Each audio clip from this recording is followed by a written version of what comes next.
Bidou 1. Anger grows over the exploitation of a Masavic quarry by Chinese operators. Residents denounce what they describe as the plundering of local resources amid troubling administrative silence. By Armel Mbach Aul, journalist, political analyst, and columnist. In Bidou 1, a locality situated in the Quarry 2 subdivision, social tensions are worsening day by day. At the center of the controversy is the intensive exploitation of a massive quarry by Chinese operators, whom local residents accuse of damaging the environment, destroying ancestral lands, and profiting from natural resources without providing visible benefits to surrounding communities. For several months, complaints have continued to grow. Traditional leaders, young people, farmers, and local residents have denounced what they now describe as the organized plundering of local resources. Constant dust, noise pollution, deteriorating roads, destruction of vegetation, and the absence of meaningful socioeconomic benefits have all fueled growing public frustration. An exploitation that continues to expand. According to testimonies gathered on the ground, extraction activities have intensified significantly in recent months. Heavy machinery operates daily at the site, removing large quantities of materials destined for various infrastructure projects. Residents say they have witnessed the gradual expansion of the quarry, with visible impacts on the local landscape. Areas once covered with vegetation have been cleared, while some agricultural lands are now under threat. In light of this situation, one question keeps arising: under what exact conditions was this operation authorized, and what monitoring mechanisms have been put in place by the relevant authorities? Timeline of a growing protest. First phase, the arrival of the project. When the project was first announced, part of the population welcomed it, hoping it would create jobs and bring meaningful investments to the community. Project promoters reportedly emphasized the needs associated with national infrastructure development and the economic opportunities linked to quarry operations. Second phase, the first concerns. Very quickly, however, concerns emerged regarding the environmental consequences of the work. Residents began reporting a significant increase in dust pollution, vibrations caused by extraction activities, the gradual deterioration of local roads and tracks, the destruction of certain farming areas, the disappearance of substantial portions of vegetation. Third phase, growing public frustration. As the months passed, frustrations continued to build.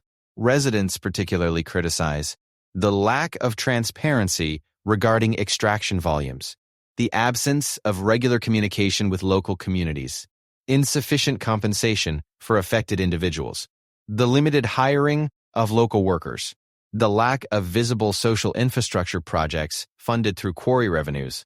Today, many residents believe that the benefits of the operation primarily favor the operators and certain intermediaries, while local communities bear most of the negative consequences. The question of economic benefits, one of the main grievances expressed in Bidou 1, concerns the lack of tangible benefits for local residents. Community members are asking, how many local jobs have actually been created? What revenues are being generated from this operation? What share of those revenues goes to decentralized local authorities? Which community projects have been financed through income generated by the quarry? These are questions that, in the eyes of residents, remain unanswered. For many observers, the social acceptance of an extractive project rests on a simple principle. The communities affected should receive benefits proportional to the sacrifices they are required to make. In Bidou 1, many believe that balance has now been broken. Environmental risks at the heart of concerns. Beyond economic issues, environmental concerns remain a central focus. Intensive quarry operations can lead to soil erosion, destruction of natural habitats, pollution of water sources, long-term degradation of landscapes, increased vulnerability of agricultural activities. Residents are therefore calling for the publication of environmental impact assessments and stricter monitoring of compliance with existing regulations. Because beyond the current extraction activities, the ecological future of the locality is also at stake. Questions raised by the silence of authorities. As tensions continue to rise, many residents lament what they consider to be an inadequate response from administrative authorities and relevant government services. According to community members, it has become urgent to organize public consultations, Fully disclose the conditions under which the quarry is being operated. Assess the actual environmental impacts. Guarantee fair compensation for affected individuals. Ensure that operators comply with their social obligations. When legitimate concerns remain unanswered, residents warn that the risk of escalating tensions becomes very real. Between development and social justice. The exploitation of natural resources is an important driver of economic development. Few dispute the need to build infrastructure or to make use of the country's natural wealth.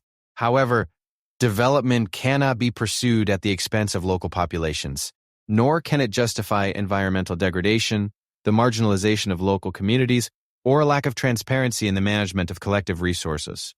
In Bidou 1, residents are asking for one thing above all: to be treated as full stakeholders in the development of their territory rather than mere spectators watching others exploit their resources. The message being sent today is clear. The population is demanding transparency, fairness, and respect for its rights. Without concrete answers, the anger currently simmering in Bidou 1 could quickly evolve into a larger social crisis. Armel Mbach Aur, journalist, political analyst, and columnist,